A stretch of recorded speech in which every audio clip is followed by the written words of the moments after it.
Look, I don't want y'all sleeping on the DVD case because it's still ongoing. I know a lot of people probably, lost focus of it and things like that, but we still want to get to the bottom of it. So we're going to watch this video. Make sure y'all like, comment, and subscribe. Support the channel for your boy. Let's get to the video. Now, it's been over a month since I last made a video about the David, spelled D4VD story. And last time we spoke, we left things off with the investigation still ongoing. Police were still deep into their investigation of what happened to 14-year-old Celeste Rivas, the young girl tragically found in the front trunk of a Tesla registered to the singer. At that time, there were no major breakthroughs. According to one source, the case was being treated as a homicide, and detectives had already searched the home where David was staying, and they'd seized multiple electronics and used luminol to check for traces of blood. Before we start, by the way, I just want to send some love to everybody out there in Jamaica dealing with the hurricane right now. I got a lot of people out there who watch me, so y'all stay safe, y'all stay strong, and I'm praying for you guys, okay? No, that's facts. That's facts, man. That is an ongoing situation, too, that, we need to give our hearts and our condolences to, man, the ones that's going through it, sad situation, because it's a hurricane, man. And one thing you can't do is fight nature, because nature is going to win every time. Bless up. That being said, let's get into it.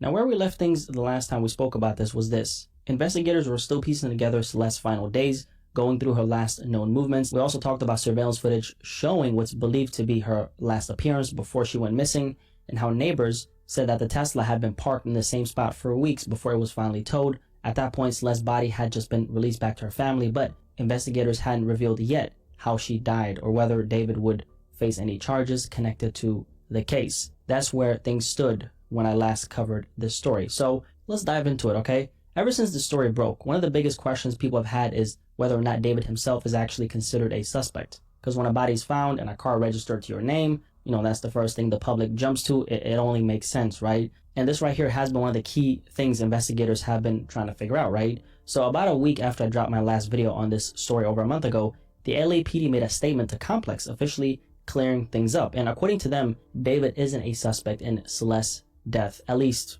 right now, okay? They explained that there's simply not enough evidence yet right now to name anyone a suspect. And that... Hold on, y'all. And I apologize for pausing it right there, but how much evidence would you think the police need to, bring somebody in for more investigating or more, just to talk to them and fill them out a little bit more? I mean, I've seen people get in trouble for things that they didn't do, and the police then went out their way to interrogate them and to say, you did it, you had something to do with it, and they really had to prove that they didn't. I guess it's just a thing when it comes to being famous or who you is. The cause of death still hasn't even truly been determined.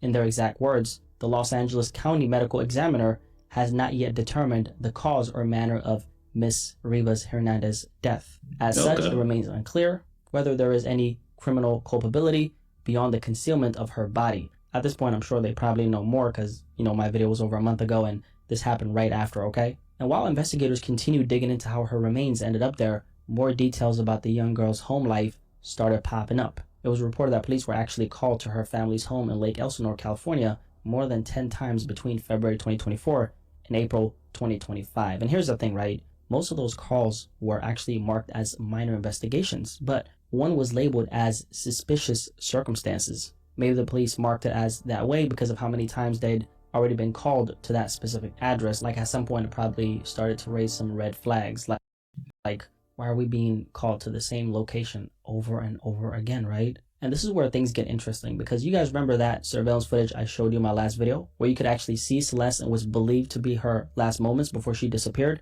Well, that footage came from a liquor store just down the street from her home, and the store owner, a man named Eli Nadaf, stated that Celeste's sister came in that same day asking to check the cameras because they thought she might have run away, right? When her sister saw the footage, she confirmed it was her, and in the clip you could see her jogging around the corner, switching between walking and running before disappearing from the frame eventually, right? Now Nadaf later gave, the store owner, right, his name was Eli Nadaf, he later gave the footage to the family hoping it would help them find her.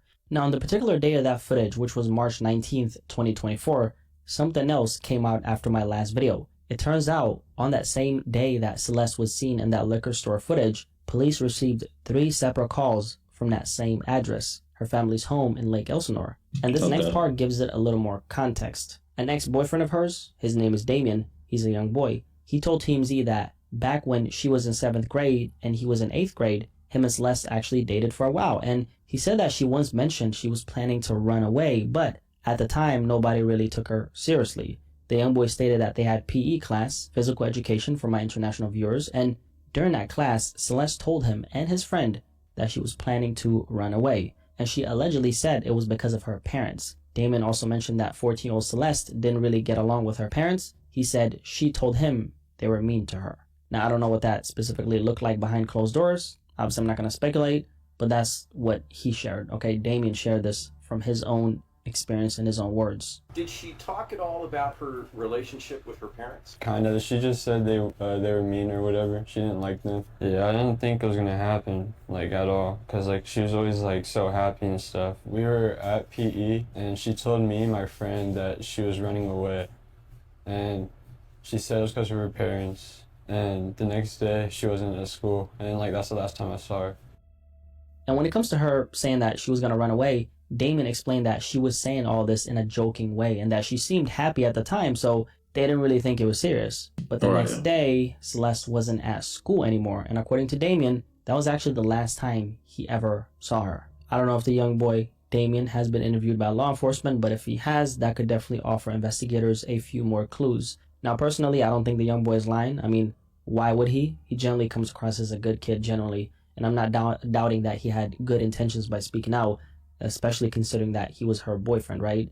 And I'm sure the whole thing for him has been a shock, right? And honestly, I commend him for speaking up and being willing to talk about it publicly. So if you're watching this, Damon, salute to you, young man, for speaking on it and offering the public a little more insight into who Celeste was and what she might have been going through. And you know, I do think it's notable that she was already talking about running away back then, because here's the thing. After everything we've learned about Celeste so far, it's clear that she had a complicated situation at home, which a lot of kids do, right? I don't know exactly what that looked like, and out of respect, I will not speculate on that. But let's just say this. A child doesn't go searching for safety or validation outside their home unless the place that's supposed to protect them starts feeling less safe than the outside world.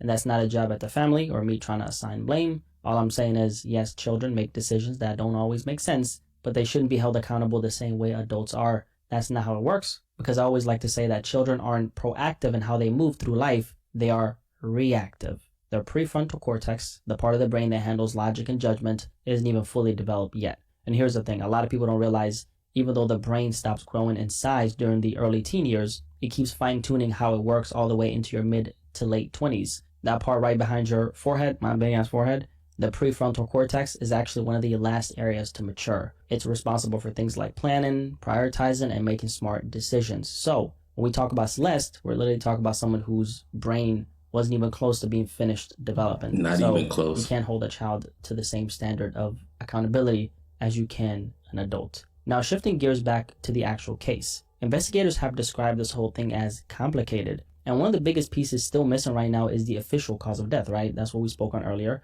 The LAPD captain leading the investigation said that the medical examiner may actually hold the keys to this entire case. That's why even months later, the case officially hasn't been classified as a homicide. Aside from one official source who apparently had inside info, that's beside the point. Detectives are still working closely with the medical examiner right now. They're also reviewing footage from the vehicle's cameras to see if anything captured the person or people who might have placed Celeste inside the front trunk of that Tesla. And lastly, police also confirmed they're still looking into the reported relationship between Celeste and David, but at this stage, they're not pursuing any suspect or any persons of interest. See, now that's what gets me every time is the simple fact that a Tesla has cameras all the way around it. You know what I'm saying? So anything that goes on, the Tesla seems to pick it up and you know, indicate that somebody is around it or things like that.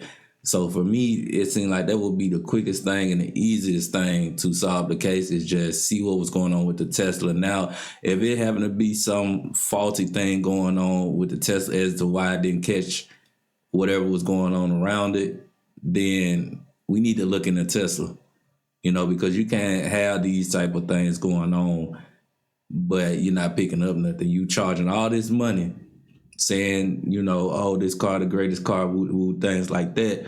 But then something major happened, you ain't pick it up. Now they might got cameras, or they might got video of what really happened, and they just wait. We trying to wait to find out too. That's another thing a lot of people have been wondering about. And as you can see, it's still in the gray area. We still don't really know what it is that they're doing. But personally, I imagine that the investigators are going to need more than just digital evidence to move forward with something like that. Right. Okay. Because if that part of the story ever comes into question, we're talking about statutory crime. Okay. Statutory crime. You know what I mean? And at this stage, what's more important to them than speculation is figuring out the cause of death. Okay. That's the piece everything else depends on. Now, the next part is something I've been trying to avoid talking about in all my videos about this. I haven't mentioned it once, mainly because of how sensitive and messy online conversations can get, but it's also a part of the conversation that has recently came out, okay? So I have to talk about this. It's only right we talk about it. According to new information from the official death certificate, Celeste's cause of death is still listed as deferred, meaning the medical examiner hasn't been able to determine exactly how she died. They're still waiting on toxicology results and lab tests before they can see for sure whether this was foul play, an overdose, or something else entirely. But here's where things take a turn, and this is the part that I was talking about that came out like a few days after I dropped my video over a month ago, right? For weeks, a lot of people were pushing rumors and theories that Celeste might have been pregnant. And again, this is why I didn't speak on it earlier, because people are just kind of running with wild theories that have zero confirmed facts to them. But the official documents, official documents make it clear that she was actually not pregnant and had not been pregnant in the last year. Now that line alone answers a big part of what people have been speculating about. It also shows you how quickly misinformation can spread when people are just talking. Like literally, they don't even know what the fuck they're talking about, right? They're just talking. Now, it's not even that though, bruh. It's the simple fact that how old was she? Wasn't she like no older than 14 years old? So haven't been pregnant in over a year. I don't care like if people is just talking. The point that people is missing that she been pregnant before. Now I know for a fact she wasn't grown, and I don't think that she was no older than 15 years old. 14 to 15 years old, but not being pregnant over a year.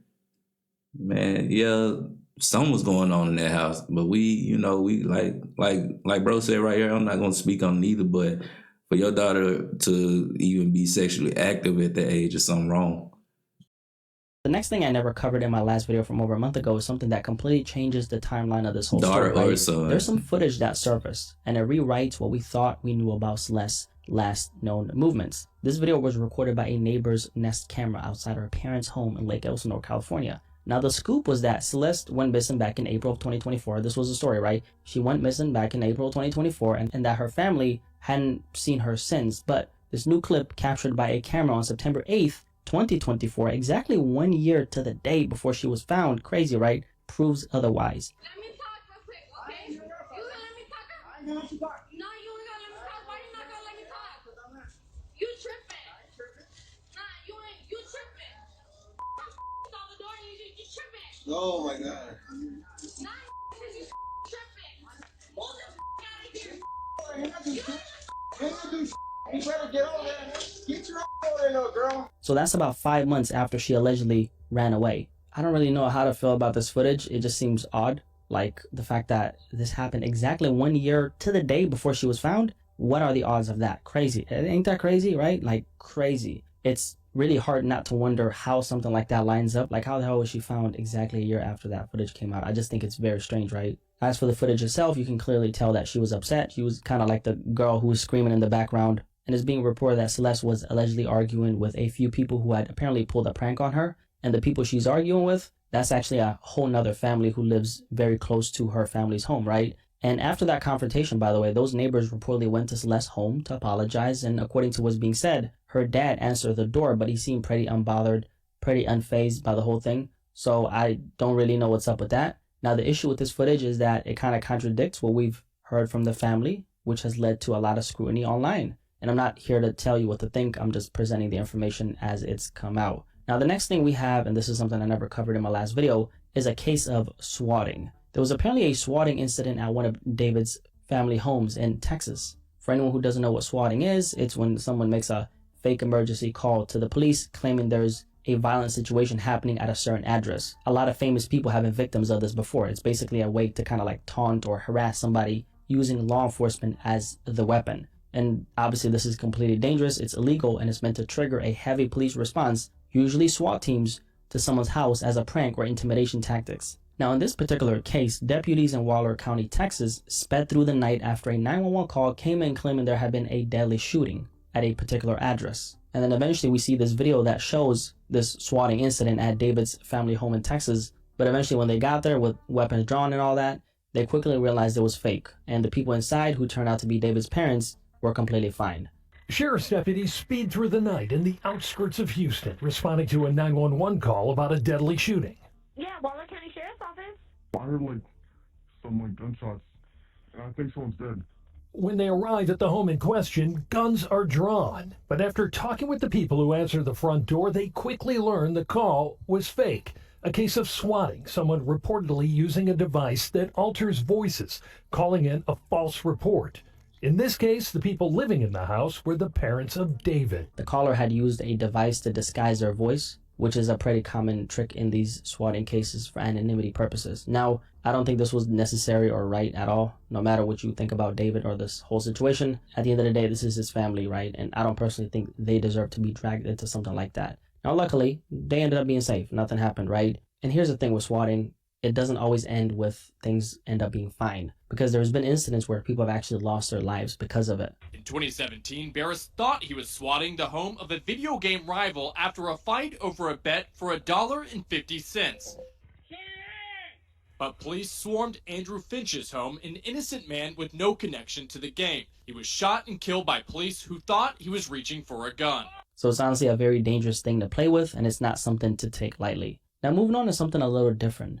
The landlord of the Hollywood Hills home where David was staying before all this went down has officially started cleaning house, literally. After police executed the search warrant at the property weeks ago, the owner, a guy named Mladen Trifunovic, sounds like he's Serbian or Bosnian with that name. Mnogo Ljubavi, I think that's how you say it. If you're Serbian or Bosnian, you know exactly what that means, right? Now, interestingly, in an interview he did after the search, he told Rolling Stone that he had no idea David had even been living there until his real estate manager called him about the situation that had occurred at his property that same morning. And this is what the landlord said. He said, "This all came as a complete shock to me. I only found out about the police activity this morning. I never knew David personally, and I wasn't aware that he'd ever been living in the house." So yeah, you can tell that this whole situation blindsided him. Now after that, he brought in a cleanup crew to sweep the place top to bottom so he could get it ready for the next tenants. You know how they say the feds does sweep? Well, Mladen did a sweep, okay? Photos show workers hauling out bags, clothes, boxes, random items,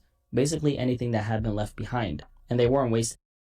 So basically by him doing that, he almost pretty much is tampering with evidence or, destroying evidence because, well, he said he didn't know that he was living there, but, somebody living in the house and you not knowing, it just don't add up. That don't make no sense. At any time, tossing stuff straight into the trash, clearing out every trace of what used to be there. It's being reported that someone came by to pick up the remainder of David's belongings before the cleanup actually started, but whatever was left behind got thrown out to the garbage. And honestly, you can tell that the landlord's just trying to move on, especially with that $20,000 a month rent on the line. $20K for rent is absolutely crazy, by the way. Like a month, $20,000 a month for rent. That's insane. Crazy. Insane. Crazy, bro. So while the investigation is still unfolding, it looks like the Hollywood Hills chapter of this story is officially closed, at least from the landlord's side. Now, something else about the landlord, by the way, right? About 6 weeks after the discovery of Celeste's body, he actually hired a private investigator to look into what actually happened inside the home. Apparently, he was frustrated that he hadn't received any updates from the LAPD, which should tell you how hush-hush they're keeping this entire case. And he said he wants to respect both the investigation and Celeste's memory, but at the same time, he's looking out for his own interest, trying to understand what really went down in his property. And honestly, I can't blame him for that. If your name or your house suddenly or a property that you own got tied to something this heavy, you probably want answers too. So from his perspective, I'm sure he's thinking, what if they missed something, like a piece of evidence or something small that could come back later and cause more problems? Because law enforcement can make mistakes, obviously, and the quicker this gets cleared up, the quicker they're out of his hair.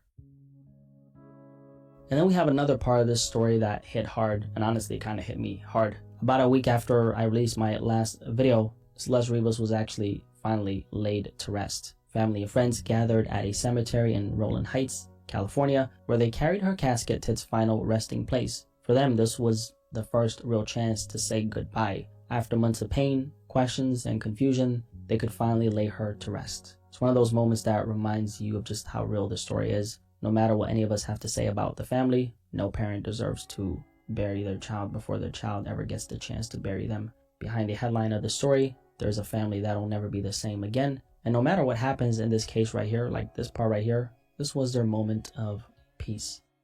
And anyone who's ever buried someone that they love knows exactly how heavy a moment like this can be. With that somber moment out of the way, David actually made some moves shortly after all this. We've learned he made changes to the ownership of one of his Texas homes last month. Records show he transferred his Cypress home into his mother's name on September 23rd. That's the same time the teen's body, who was found in his car, was released to her family.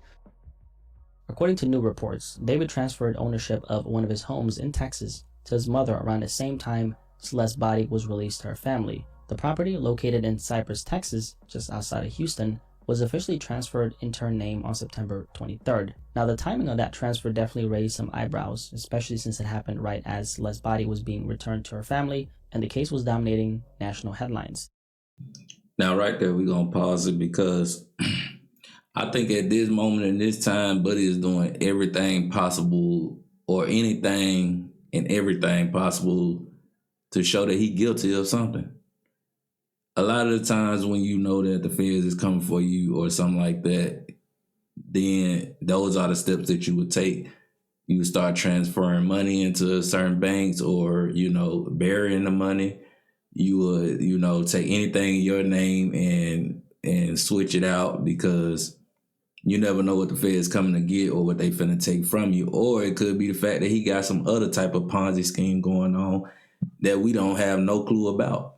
It might not be about the Celeste lady. It might be something else going on and they're digging into him. So therefore he got to start hiding what it is he can hide and keep what he can keep. But right now he looking very suspicious, but we can't say that he guilty yet. So that's just what it is right now.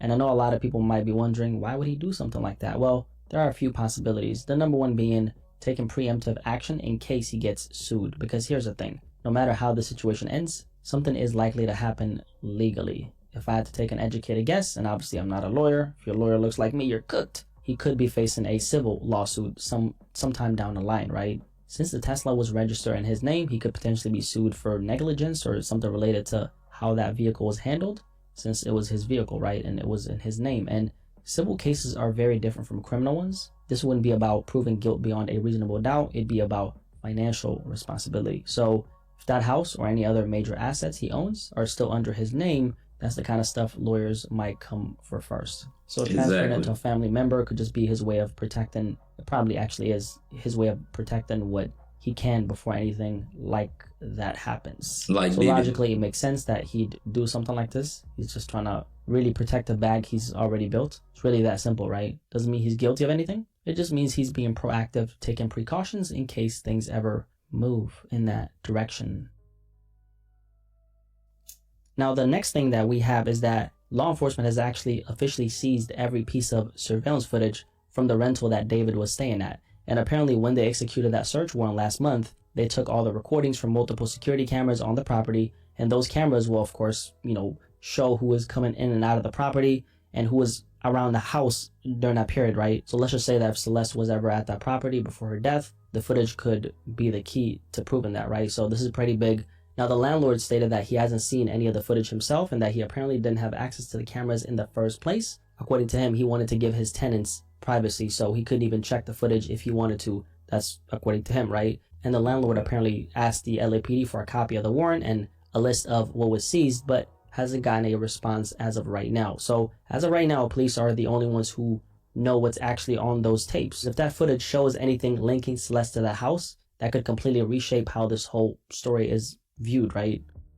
Now let's talk about how David has been moving legally, because he's definitely been making some major moves behind the scenes. Now David has actually hired Blair Burke, one of Hollywood's top criminal defense attorneys, to represent him in all of this. Now for anyone who doesn't know who Blair Burke is, she's that lawyer, okay? She's that lawyer. Her client list is stacked. We're talking Kanye West, Mel Gibson, Lindsay Lohan, Britney Spears, and even Harvey Weinstein. Interesting. So yeah, this isn't some random lawyer you find on Google, right? This is who Hollywood calls when things get serious. And honestly, from a legal standpoint, this makes complete sense. I mean, this is the kind of attorney you hire when you're expecting a long, complicated legal battle, which David most likely will have in front of him, or at the very least when you're preparing for one. Now, to be clear, police still haven't named David as a suspect, right? But hiring someone like her is basically his way of saying, I'm not playing around with this. I'm not taking no motherfucking chances, right? So he's protecting himself, and more importantly, he's protecting his future. So obviously, let's not forget, just because he did this doesn't mean that he's guilty. The dude clearly has the money to afford a very good criminal attorney, and honestly, a move like this is probably coming out of his label's budget, right? So it's not coming out of his own pocket. And that's how the industry works. The label will protect its investment, because David is an investment. He's an asset to his record label, no matter what you may think. At the end of the day, this isn't a proof of guilt, it's preparation. Because innocent until proven guilty, as far as we know. And if you got the resources to hire the best, you'd be crazy not to. So no, this doesn't mean that he's done anything wrong. It just means that he's lawyering up and he's getting ready for whatever is about to come next. If you made it this far, drop a like on this video and subscribe. Those are the updates I have for you guys. Buddy tripping me out with that condom. But yeah, crazy situation, man. This is an ongoing investigation. This is an ongoing story. I appreciate y'all watching the video with me. If you made it this far, man, like, comment, and subscribe. Support the channel. And I appreciate it. Until next time, I'm out.